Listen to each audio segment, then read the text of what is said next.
sa tahanan nagsisimula.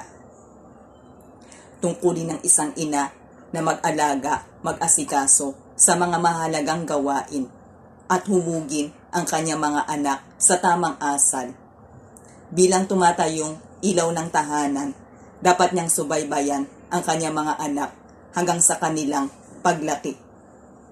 Kapag sila'y nagkakamali, dapat niya ito agad na tinutuwid, dinidisiplina.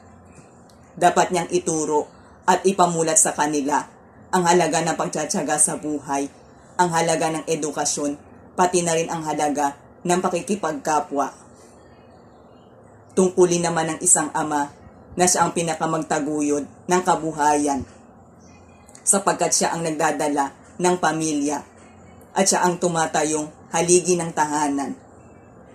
Tungkulin naman ng isang panganay na siyang tumulong sa mga mabibigat na gawain. Siya rin ang nararapat na umintindi at umalalay sa mas nakababata niyang kapatid. Kung meron mang problema na nangyayari sa loob ng tahanan at merong mga hindi pinagkakaunawaan sila nanay at tatay, dapat din siya maging katuwang sa paglutas nito. Tungkulin naman ng isang bunso na laging makinig sa mga mabubuting payo at laging sumunod kung meron man silang ipinag-uutos, upang laging matutuwa sila mama, papa, ate at kuya, at upang balang araw ay magkaroon din siya ng magandang kinabukasan. Bawat isa sa atin ay may kanyang-kanyang gampanin na dapat gampanan sa loob ng tahanan.